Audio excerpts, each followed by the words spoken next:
TV.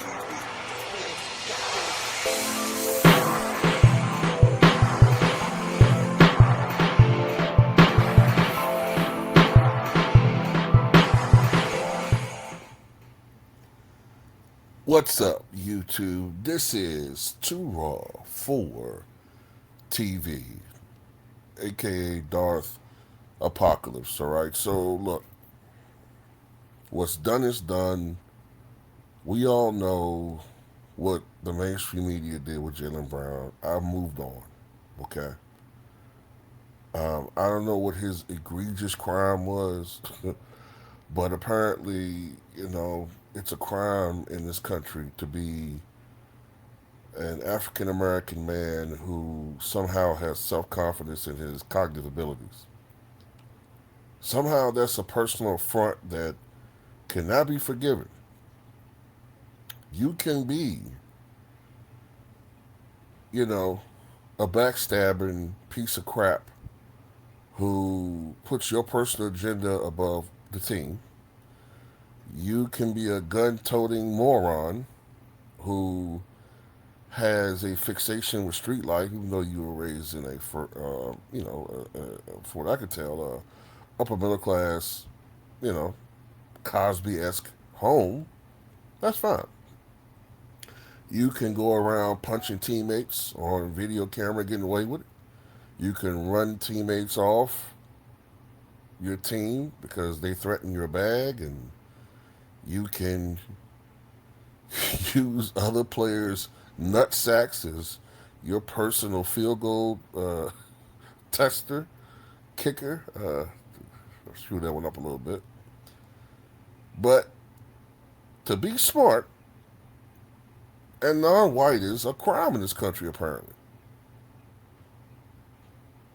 Unless, JJ Redneck can be an arrogant asshole and be praised for it. But if you're black and you're smart, it's a crime. But as I said before, look, he's with the Sixers. It's time to move on. But nope, salty ass fans like Bill Simmons just have to keep rubbing it in.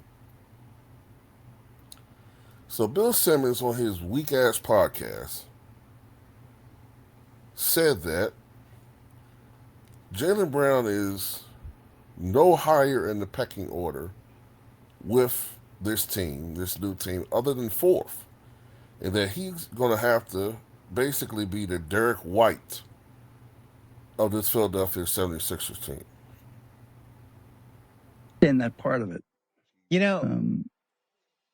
If they win that game 7 and Jaylen has like a heroic game 7 to beat Philly, the trade doesn't happen. True. Probably. What we never could have expected is him getting traded to Philly. Like, there's just heading into Celtics are up 3-1 in round 1 against Philly. And if I said to you, they're going to lose the last 3, and then Jaylen's going to get traded to Philly and play with LeBron, the odds would have been like 1,000,000 to 1.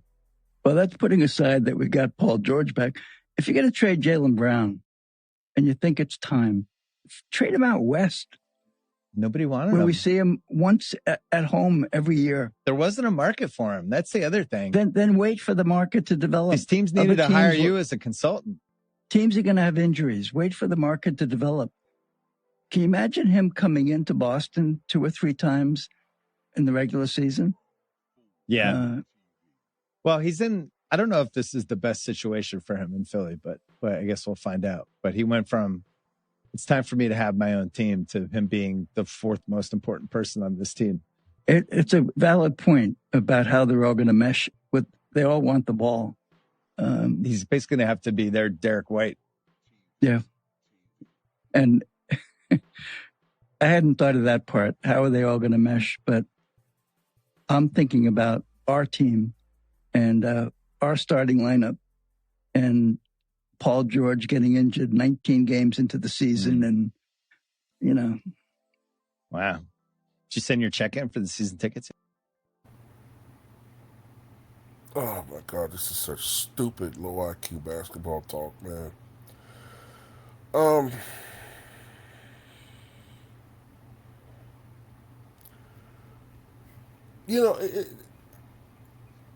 I don't know what it is about this era, but people have forgotten about teen ball. Like, there was a time, and this is why I love 60s and 70s and into the 80s basketball. Basketball used to mimic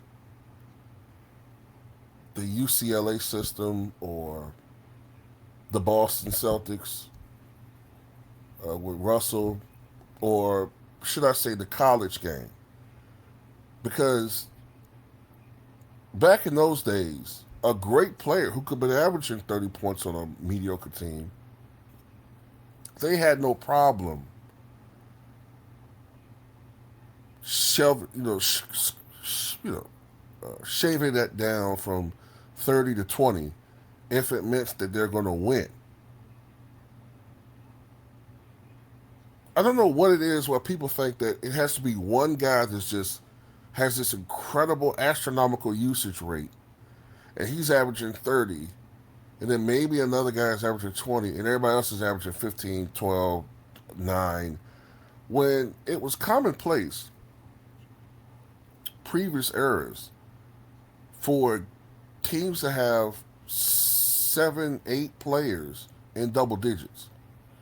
It was commonplace for teams to have 3 guys averaging 20 points a game, and then maybe a fourth guy averaging 17, and then another guy averaging 16. That was commonplace.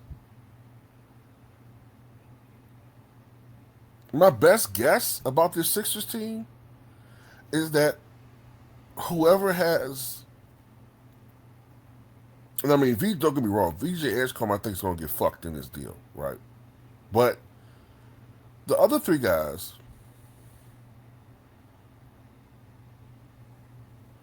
the other 3 guys, Embiid, Brown, and what's his face, Maxey, they're gonna probably it's probably gonna be more like whoever has the favorable matchup is gonna probably be leading the score, or whoever has the hot hand. That's probably how that's gonna be. Let's not forget when Paul George was traded to Philly, it was perceived at the time that the top 2 scorers were going to be Joel Embiid and Paul George. And Maxey, I think at that time was a guy who was giving you maybe like 19. I'm kind of going off memory here, but maybe 19 points a game. But because of injuries and because of the further decline of Paul George, Maxey basically had the offense run through him, and he averaged a career high 28 points this past season, right? So I don't get this is ridiculous at this point, man. How salty can you be at Jaylen Brown? It's not like this is an asshole guy. I'm not understand. I mean, I get it. I do understand it. But now it's overkill. This is disrespectful. It's bad enough that he wasn't on the 2024 Olympic squad. That was bad enough, right? But it was politics behind that, and we all know that, right? No one can convince me that Derek White, and that's another thing. That's another reason why, it's bullshit when they say, oh, well, when you look at the analytics, Derek White is more valuable. Then why are you saying he has to be a Derek White role player then? That's how you know this is all bullshit. That's how you know this is all bullshit. This is just payback because they don't like Derek White. I mean, they don't like Jaylen Brown. Excuse me. They just don't like this guy, and it's sad. It's sad because I don't like you. Therefore, I have to fuck with you as far as your market value, your financial value, and your career. This guy's an all-star. This guy is a finals MVP. And they're making him out to be like he's some scrub role player, man. I've never seen anything before like this in my life. This is why I cannot stand the mainstream sports media. And this is why I have no qualms or trepidations or going hard at these motherfuckers the way I do. I have no respect for these people at all. None. They don't feel the same obligation as sports analysts in the past of telling you how they think things really are going. They want to put their personal biases and their personal agendas at play here and masquerade as if they're being fair. They're scum. And there's other things I could talk about here, but this ain't the right space.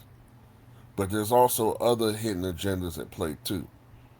And Jaylen Brown is being punished because he doesn't play ball like the rest of these other guys. I'm not talking about basketball. I'm talking about bowing down to, certain entities, let's just put it like that have taken over sports and have taken over other industries in this country. Especially if you're black, if you don't play ball, they're going to punish you. And they'll use the media. They'll consolidate together and try to ruin your career or ruin you. Or in extreme circumstances, in you. But anyway, that's all I got to say about it. Tell me what you guys think.